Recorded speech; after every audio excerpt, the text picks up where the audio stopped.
¿Qué tal? Bienvenidos nuevamente a un episodio de nuestro podcast Visión Colombia, transmitido desde el Hotel Cosmos, como siempre que nos abre las puertas para poder recibir a nuestros invitados y tener esta charla que nos gusta, que la disfrutamos, donde intercambiamos criterios y construimos una visión de país soñada pero posible. Rodrigo, no se adelante con el tema, le voy a pedir, pero bienvenido. Muchas gracias, no me adelanto, pero estoy muy emocionado. Yo también. Porque si hemos hecho algo bien en el proyecto, ha sido lo que vamos a hablar hoy, ¿no? Y sabe que creo que se logró un equipo sólido de buenos profesionales que se ve justamente en el documento que les compartiremos hoy, pero creo que esto es justamente el resumen de lo que busca Visión Colombia: construir país, sumar, aportar. Y eso creo que resume perfectamente el documento. Y estamos hablando justamente de una solicitud especial de investigación con miras al reconocimiento del sector productivo y sus integrantes como víctimas del conflicto armado colombiano. Este documento lo elabora un equipo estratégico formado por Visión Colombia en coordinación también con el Instituto ICP. Y yo le arranco por preguntar, Rodrigo, como el corazón de Visión Colombia, ¿por qué Visión Colombia asume esta responsabilidad gigante de mostrar al sector productivo y a los empresarios como víctimas del conflicto cuando la narrativa es toda la contraria? Por muchas razones, pero voy a sintetizarlo de esta manera. Si uno quiere realmente construir una grande nación, una nación soñada pero posible, una nación real y verdaderamente inclusiva, una nación que garantice la movilización social, una nación en donde realmente los problemas no estén centrados en la satisfacción de las necesidades básicas, sino quizás en otros muchos más elevados, pues esa nación tiene que partir de cuatro, preceptos fundamentales. El primero, la defensa irrestricta del Estado de Derecho. El segundo, la defensa irrestricta y sin ambaje del sistema democrático. El tercero, una admiración, no solo la defensa, sino una admiración al sector productivo. Y el cuarto, una defensa igualmente y la conservación de las libertades personales. Y en ese orden de ideas, si uno visualiza ese Estado soñado pero posible, esa nación soñada pero posible, pues lo primero que tiene que decir es que el Estado de Derecho se tiene que aplicar. Y el Estado de Derecho se tiene que aplicar para todos, sin exclusión ninguna. ¿Y en contra de quién? De los criminales que de manera sistemática y periódica tratan de acabar con las libertades, con el Estado de Derecho, con la democracia y por supuesto con el sector productivo. Que dicho sea de paso, digámoslo desde ya, el sector productivo es el que ha mantenido en pie de lucha, con toda la dignidad, con toda la psicología colectiva que eso implica, a una nación vituperiada durante décadas por el conflicto armado. Bueno, voy a dar la bienvenida a mi amigo, porque realmente hemos logrado una amistad, mi admiración, mi respeto, mi cariño por el trabajo que ha hecho Carlos Felipe Suárez. Él es el líder de este trabajo. Él coordinó con el equipo, le metió alma, vida y corazón, pero también le metió conocimiento y le metió todo un trabajo para tener un documento de 46 páginas que muestra una calidad absoluta. Carlos Felipe, bienvenido. Bueno, muchas gracias, Anita. Lo mismo digo, eres retribuido en la amistad. Bueno, ahí estamos bien, entonces, partimos de algo. Y muy honrado de estar también aquí con Rodrigo en la misma mesa, que por supuesto llevamos como 42 años también de amistad, confrontando ideas y compartiendo experiencias.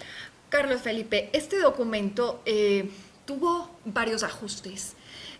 Nos enfrentamos a varios temas mientras se iba realizando la elaboración.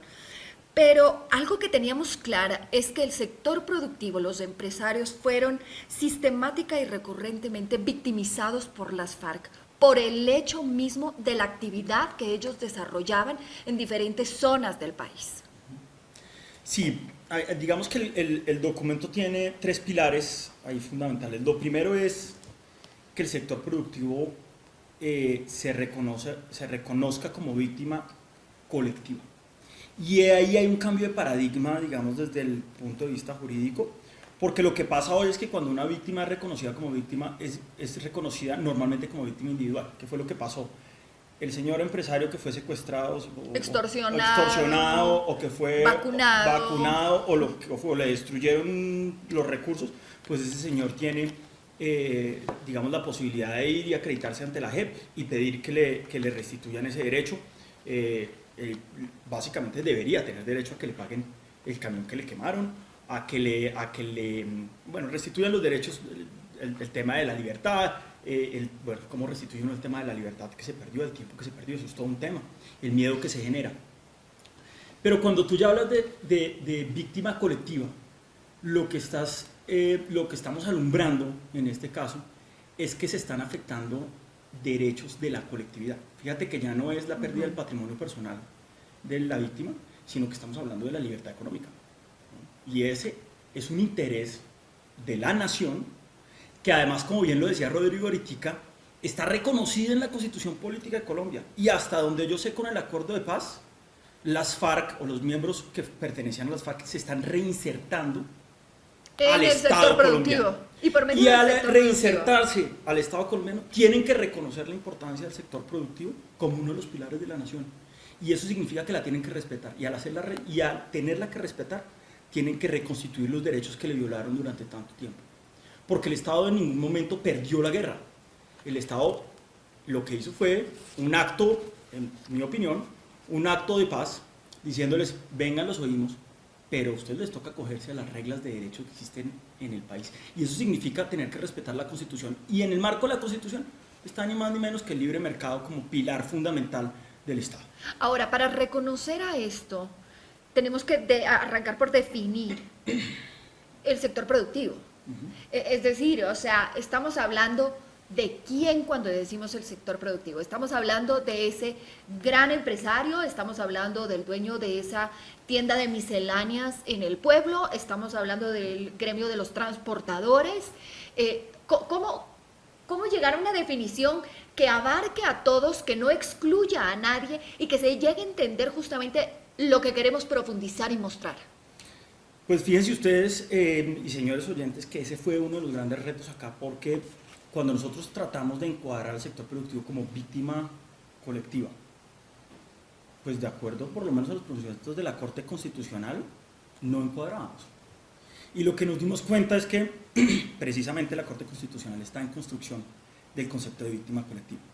Para nosotros, a pesar de que hay una pluralidad y una heterogeneidad de las personas que están vinculadas al sector productivo, hay un punto fundamental que los hace que deban ser considerados como una colectividad, y es su rol social.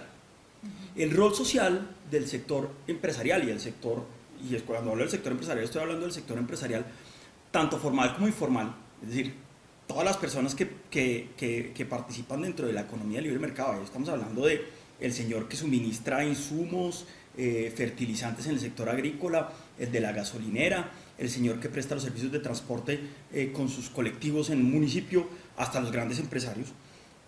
Lo que los cohesiona a todos es precisamente ese rol social. ¿Por qué? Porque es el único sector de la comunidad, de la sociedad civil, que genera fuentes de ingresos y de empleo, y con ello desarrollo económico, pero también social. Y eso dinamiza la economía lícita, que es lo que está reconocido en la Constitución Política como base de la economía del Estado colombiano. Pero digamos más, no solo como base de la economía, que ya de por sí eso sería un derecho suficientemente protegido, sino de la dignidad de las personas. Es decir, todo el entramaje de la producción, la libre competencia, las garantías sobre la propiedad privada, la posibilidad de trabajar con empleos lícitos y de calidad, la formalización de empleo, todo ese sistema apuntala a un gran objetivo, la dignidad de la persona. Y cuando, como dice el profesor Carlos Felipe Suárez Franco, cuando usted se mete dentro de la civilidad, dentro de la legalidad, como exterrorista indultado, pues tiene que aceptar esas reglas de juego. Y aquí lo que tenemos que aceptar es que quienes han mantenido a este país dentro de un marco terrorífico, absolutamente abrumador, que fue el marco del conflicto armado, fue el sector productivo. Y ustedes justamente tocan eso, uno de los puntos que tiene el informe, que es el rol del sector productivo en Colombia. que en este momento, y les hablo claramente, la narrativa que se viene utilizando los ha puesto en el rol de victimarios.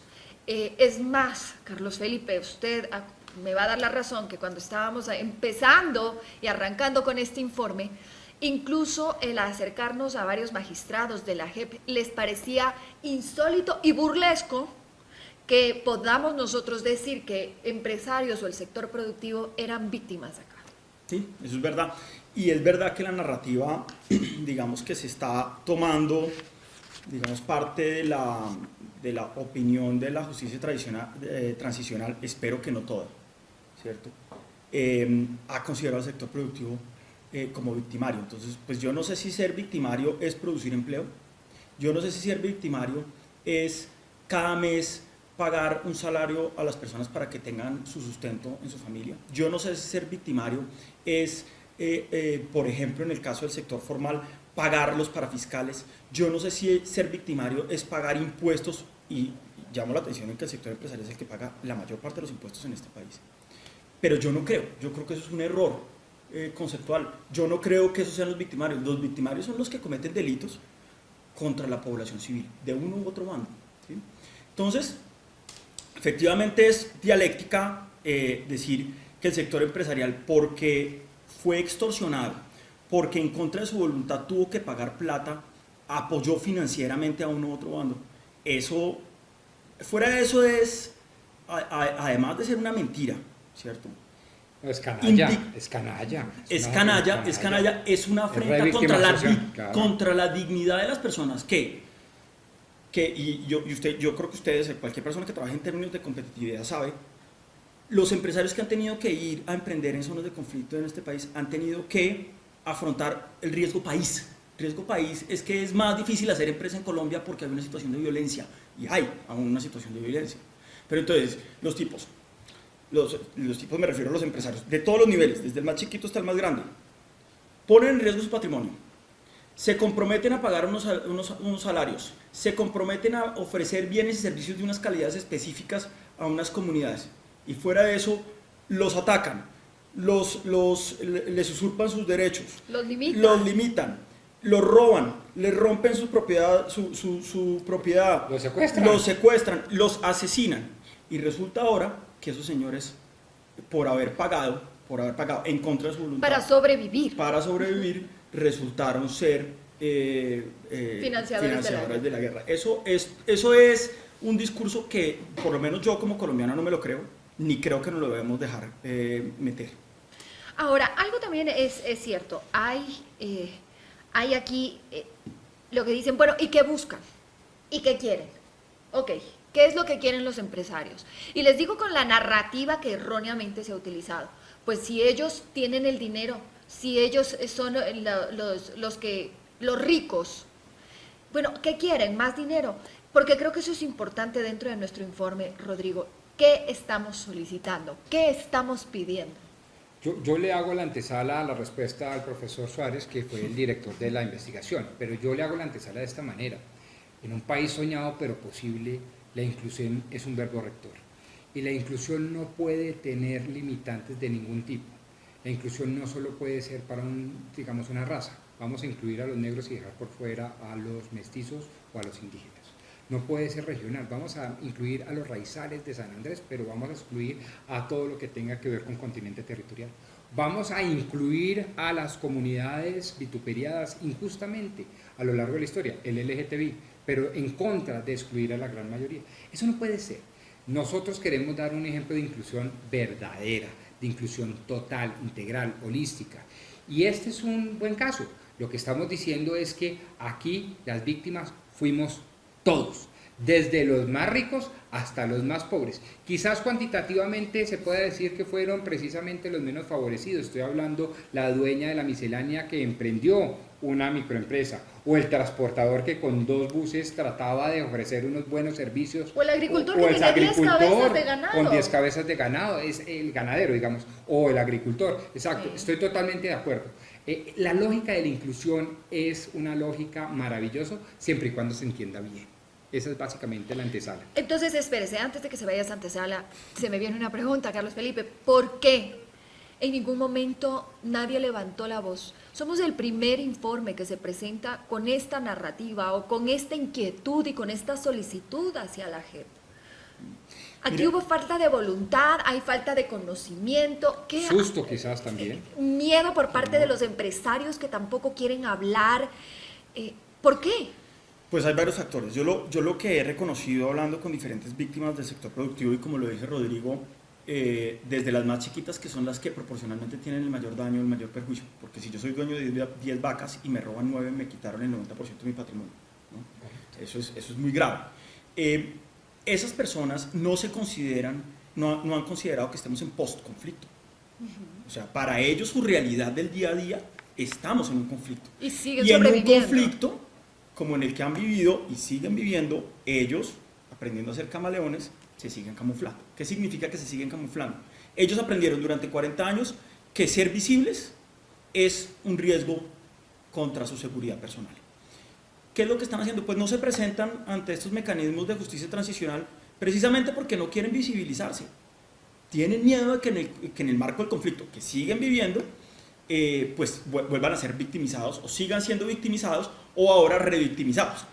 Ese es un primer elemento. El segundo elemento que yo encuentro por el que no ha aparecido, digamos, el sector empresarial en este tipo de herramientas es precisamente porque el derecho está en construcción, ¿sí? ¿Qué es lo que pasa? En este momento las categorías de víctimas están relacionadas con los delitos que están reconocidos dentro del ordenamiento jurídico colombiano. El Código Penal dice que hay unos delitos, ¿sí? Pero resulta que lo que nos estamos encontrando es que cuando se ataca a la colectividad, se atacan unos intereses colectivos que no han sido reconocidos como delitos. ¿Sí? Entonces, la víctima no tiene la concepción, no tiene la conciencia de que es una víctima, no la tiene. Es más, si usted nació entre el periodo 1900, de la década de los 80 a los 90, usted nació dentro del conflicto. Usted piensa que esa es la realidad del país. Usted no se considera víctima, simplemente uno vive. Las familias viajando en 2 carros para que si hay una pesca milagrosa solamente cojan a la mitad de la familia y la otra pueda pagar. ¿Sí? Es verdad, así funciona. O aprende usted que hay que tener seguros de vida costosísimos por si acaso lo secuestran. O aprende usted a, por ejemplo, no poderse comprar un vehículo que quiere comprarse. ¿Por qué? No, porque es que es demasiado excesivo. Mantener Entonces, un perfil bajo. aprendimos a manejar unas dinámicas sociales de conflicto que no se van a desaparecer porque unos señores en La Habana firmaron un documento. Eso no va a pasar. Los efectos de 40 años de violencia se van a seguir viendo por lo menos un par de generaciones más. Lo que nosotros estamos haciendo al cambiar este paradigma jurídico es esperar a que nuestros hijos y nuestros nietos vean el cambio. Como cuando las mujeres en 1800 iniciaron el cambio del reconocimiento de los derechos de las mujeres que pudieran votar, etc. Nosotros estamos haciendo lo mismo desde la población civil. Y entonces ahora sí vuelvo a la pregunta. ¿Qué es lo que espera? ¿Una reparación económica?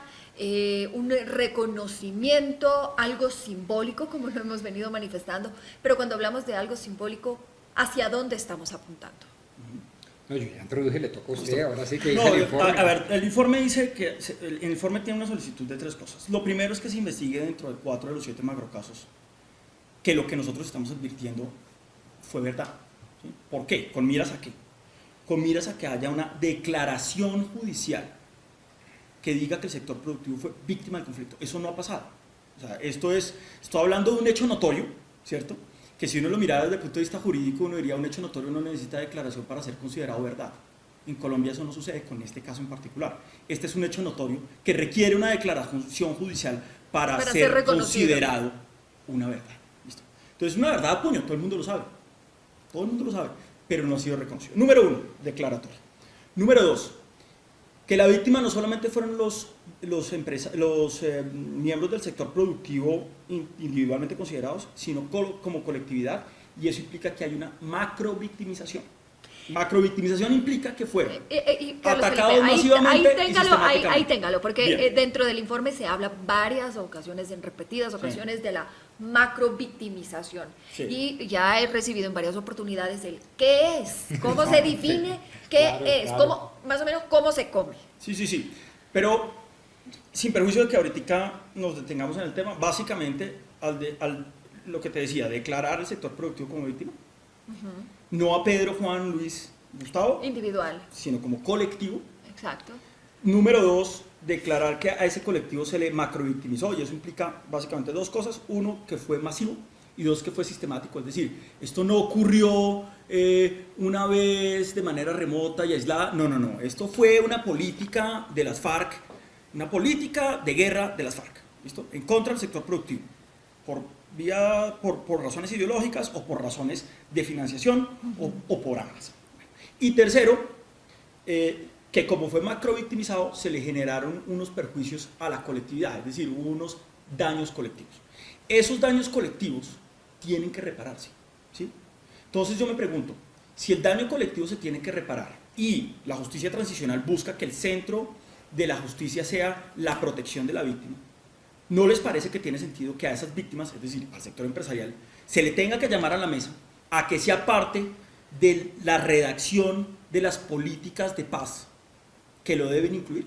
Porque ese es el sector productivo, es al que se le va a pedir responsabilidad social, recibiendo, como se le ha recibido, como han recibido a los exguerrilleros, a los exparamilitares. Chévere, pero esos señores tienen que ser parte de la mesa de negociación de cuáles son las políticas que se van a incluir, y negociación como víctimas. La víctima es la que decide cómo se le repara el daño que le fue infligido. Pues en este caso, la víctima, el sector productivo, debe decir cómo se le repara el daño colectivo. Eso es lo que estamos pidiendo. Rodrigo, ¿cómo verías tú esa reparación? Pues yo lo voy a aterrizar un poquito más, sin perjuicio de que este sea un podcast soñador, atemporal. Y No, tal. este no es soñador, Pero, este es real. No, pero es que se sueña con hechos, con realidades cotidianas. Yo sí creo que hay que mandar símbolos. Yo entiendo el símbolo como un elemento que tiene una enorme virtud, que es la capacidad de concreción. Eso es un símbolo. Y yo creo que cuando usted hace un museo, genera un hecho histórico, un hecho político, de innegable existencia. Un museo me encantaría que la gente tuviera la posibilidad de entrar a un espacio físico, material, a decir: el sector productivo fue sistemática, habitual y masivamente victimizado, ¿sí? Y eso está mal.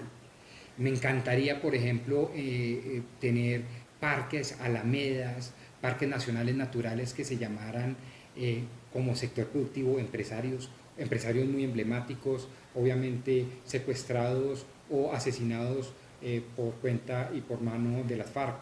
Me parecería interesantísimo que en las principales ciudades capitales departamentales las principales vías tuvieran ese mensaje, un mensaje, por cierto, muy reparador desde el punto de vista psicológico, en donde está la vía que, de los comerciantes que fueron vituperiados habitual y masivamente por las FARC. Ese tipo de símbolos recoge una narrativa que es muy poderosa, y es: señores, lo que hicieron estuvo mal hecho. No había justificación ni de exclusión política, ni de exclusión social, ni de preponderancia ideológica. Ninguna de esas justificaciones históricas que ustedes trataron de mostrar eran ciertas. Lo que hicieron fue una criminalidad sistemática contra toda la población, pero aquí estamos rescatando al sector productivo, que, repito, y no me cansaré de decirlo, es el que mantuvo en pie de lucha anímica a esta bella nación llamada Colombia. Y eso es lo que a mí me parece, que debemos ser creativos para generar soluciones muy prácticas. ¿Qué tal? Imagínense ustedes en el centro de Bogotá, al lado del Centro de Memoria Histórica, que no reconoce a víctimas X porque son conservadores. ¿Ustedes pueden creer eso? Pero a las de izquierda sí los reconoce porque simplemente hay una política ideológica de por medio. Eso no puede ser. La política de la inclusión debe ser para todos. Entonces, imagínense ustedes, yo sueño que en ese museo, en donde se diga: ser empresario es una función heroica que se debe admirar, inclusive no solo respetar, conservar, sino admirar. Y además, cuando son victimizados, pues evidentemente se les debe reconocer como tal. Carlos Felipe. Y ahora que Rodrigo está hablando de sueños, de lo que uno pensaría que debería pasar acá, más allá de las alamedas y de los parques y de los reconocimientos públicos del vejamen que se cometió contra los empresarios, yo soñaría con que los cuadros de mando de la guerrilla declaren públicamente que van a comprometerse a respetar los principios que fueron atacados cuando atacaron al sector productivo. Es decir, que realmente declaren que se van a reincorporar a la sociedad, que fue bien magnánima con ellos cuando firmó el acuerdo de paz. Y eso significa que tengan que comprometerse a asegurar que va a haber libre mercado, libertad de empresa, libertad de asociación, entre otras. Propiedad privada. Porque o si no, lo que va a pasar es que estamos reincorporando a unas personas que no están de acuerdo con la Constitución y lo que están buscando es minarla. Yo lo que creo es que tenemos que reafirmar que el Estado de Derecho actual, al que ellos incorporaron, ellos lo tienen que reafirmar y comprometerse. Una especie de promesa como cuando un funcionario público se compromete cuando asume un rol, un funcionario público asume el rol que le corresponde, la función pública, se compromete a que va a cumplir con sus deberes. Pues estos señores, como nuevos miembros de la sociedad a la que se están reincorporando, tienen que hacer esa promesa, y esa promesa debería ser altamente, digamos, documentada, visibilizada. Los medios de comunicación tienen un factor importantísimo, tienen que reconocer que hubo una política sistemática de atacar al sector productivo, tienen que reconocerlo, y tienen que sentarse con el sector productivo a construir ideas de cómo vamos a reconstruir un Estado de Derecho con base en una economía liberal de mercado, que es lo que hoy por hoy hay, que es lo que existe desde 1980. Que es la que fue atacada. Desde 1886 y que fue a donde ellos se reincorporaron. De comprometerse con nosotros, con este país, con la gran mayoría, a que tienen que respetar aquello que fue, a ese Estado que fue magnánimo con ellos. Es lo que yo pienso. Ahora, tenemos claro que el 97% de los empresarios en este país son pequeños y medianos empresarios, que muchos de ellos no se consideran, y quizás después de escuchar y de ver este informe, han entendido que también fueron por esta falta de visibilización. Y lo que tú decías, Carlos Felipe, es súper importante, porque uno de los puntos claves de esto es la no repetición. Y si no entendemos esto como desde el punto de la colectividad y que fueron atacados por el hecho de pertenecer a esta colectividad, va a haber una repetición. Y eso es justamente lo que nosotros planteamos en este informe. Carlos Felipe, yo te quiero agradecer por el excelente trabajo, por el esfuerzo. Valga la oportunidad, quiero hacer una mención para Sofía y para Luis Fernando. Sofía Cabana y Luis Fernando Estupiñán. Unos trabajadores incansables, espectaculares. Sin ellos, sobre todo, esto no hubiese sido posible. Sí, detrás de ellos también hubo otro grupo de personas que trabajó duro en esto. Daniel Morales está ahí, la doctora Lorena Parrado también. Entonces, pues sí, ¿sabes qué es lo chévere de este grupo? Aquí tú encuentras personas de diferentes ideologías políticas. Pero total. O sea, te lo digo porque parte de ellos pertenecen a mi oficina. Nosotros estamos en discusiones políticas dentro de mi oficina. Yo no me considero de derecha, pero soy un tipo institucionalista. Usted es conservador, no de derecha, sí, como somos todos. Sí. Pero sobre todo soy institucionalista y soy respetuoso del contrato social, diría Rousseau, ¿sí? Y lo que me he encontrado es que, de alguna manera, el pensamiento socialista y el pensamiento institucionalista no se contraponen. Si hablan, si comparten ideas y tienen una base fundamental, ¿cierto? Se llama, reconocen el orden y la libertad, ni más ni menos que las dos palabras que están en el escudo nacional. Cada cual desde su percepción. Pero el orden y la libertad en ambos bandos son reconocidos. Y el resultado es este trabajo que se ha hecho por un sector que, para que los oyentes lo sepan, no es de unos señores godos allá, o de derecha, no, o de extrema derecha, o uribistas, como dirían otros, que les dio por hacer esta defensión. No, aquí hay un sector de la comunidad de analistas, gente pensante, profesional, de todos los sectores, de todos los pensamientos. Así que bueno, ahí está. ¿Quieren información, quieren detalles de este informe? Pueden ingresar a www.visioncolombia2022.com, descargar, ahí ustedes van a encontrar el informe completo, el cual fue ya radicado ante la JEP, radicado ante Procuraduría, porque nuestro agradecimiento también es para la Procuraduría, porque hará el seguimiento justamente de este proceso que está apenas arrancando. Rodrigo, Carlos Felipe, gracias. Gracias a ustedes, nos vemos en un próximo capítulo.